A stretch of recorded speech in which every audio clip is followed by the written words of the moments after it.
আসসালামাইকুম, আমি তানভীর হাসান। আমাদের আজকের এই প্রজেক্টটির নাম হচ্ছে রং মিস্ত্রি এবং এর বেসিক কাজ হচ্ছে দেয়াল থেকে কালার ওভারল্যাপ বের করে সেই ওভারল্যাপকে অটোমেটিক্যালি ঠিক করা। তো এই কাজের জন্য আমাদের মেশিন লার্নিং ইউজ করতে হয়েছে এবং আমাদের এই কাজটি টোটাল 3টি ধাপে সম্পন্ন হয়। প্রথম ধাপে আমাদের ESP 8266, ESP32 ক্যামেরা এবং আমাদের হচ্ছে ল্যাপটপ এটি লোকাল নেটওয়ার্কে কানেক্টেড থাকে এবং আমাদের এই ESP32 ক্যাম থেকে আমাদের ইমেজ ল্যাপটপে চলে আসে লোকাল নেটওয়ার্কের মাধ্যমে এবং সেখানে হচ্ছে ইমেজ প্রসেসিং ইউজ করে আমরা দেয়াল থেকে অবজেক্ট ডিটেক্ট করে কোন দেয়ালে কোথায় কালার ওভারল্যাপ আছে সেটি হচ্ছে আমরা বের করতে পারি এবং সেই ডিটেকশন এর সিগন্যাল আমরা সেই লোকাল নেটওয়ার্কের মাধ্যমে ESP8266-এ পাঠাই এবং আমাদের রোবটটি সেই ওভারল্যাপের কাছে গিয়ে এই ওয়াটার পাম্পের মাধ্যমে হচ্ছে রং দিয়ে সেটি হচ্ছে ঠিক করে। আমাদের এই রোবটটি দুইভাবে কন্ট্রোল করা যায়, একটি হচ্ছে ম্যানুয়াল মোড এবং একটি হচ্ছে অটোমেটিক মোড।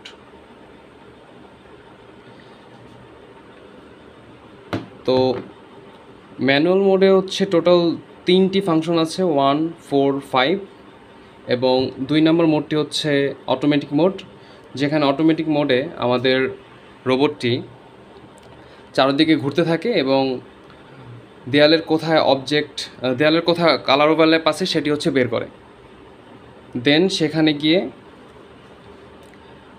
স্প্রের মাধ্যমে সেটি হচ্ছে ঠিক করে। আর এখানে যে 3টি ম্যানুয়াল মোড আছে, ম্যানুয়াল মোড 3টি হচ্ছে জাস্ট গাড়িটিকে কন্ট্রোল করার জন্য। আমি যদি একটু ডেমনস্ট্রেশন দেই, ধরতে এটা আপনারা হয়তো দেখতে পাচ্ছেন যে এখান থেকে আমাদের ম্যানুয়াল মোডটা যদি আমরা একটু দেখাই, আমাদের ম্যানুয়াল মোডে জাস্ট হচ্ছে আমাদের গাড়িটা হচ্ছে আমরা জাস্ট কন্ট্রোল করতে পারবো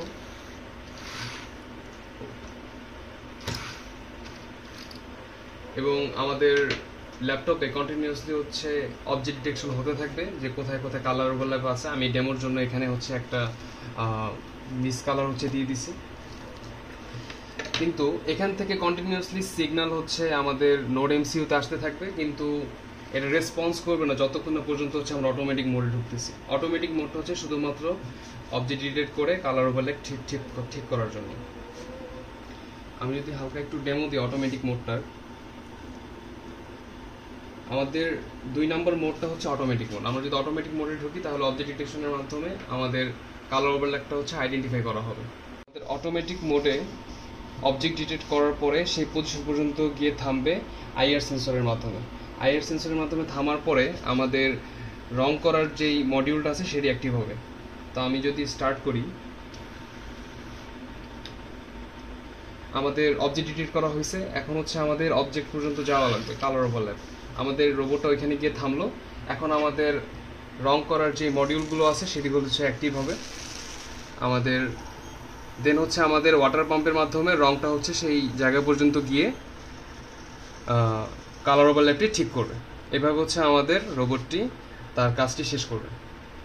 আমি যদি আমাদের মডিউলগুলোর কথা বলি, আমরা যা যা ইউজ করছি, আমাদের এই লিফটার মডিউলটা চালানোর জন্য আমরা ইউজ করছি সার্ভো মোটর এবং আমাদের অবস্টাকল পর্যন্ত যাওয়ার জন্য অবস্টাকল ডিটেক্ট করার জন্য ওয়াল পর্যন্ত যাওয়ার জন্য আমরা ইউজ করছি হচ্ছে আইআর সেন্সর মডিউল এবং আমাদের সম্পূর্ণ এই রোবটটি কন্ট্রোল হচ্ছে আমাদের এই ESP8266-এর মাধ্যমে এবং আমরা ইন্ডিভিজুয়ালি সবগুলো কম্পোনেন্টকে আলাদা আলাদা পাওয়ার সাপ্লাই দিয়েছি যাতে পাওয়ার ম্যানেজমেন্টটা ঠিকঠাক মতো কাজ করে।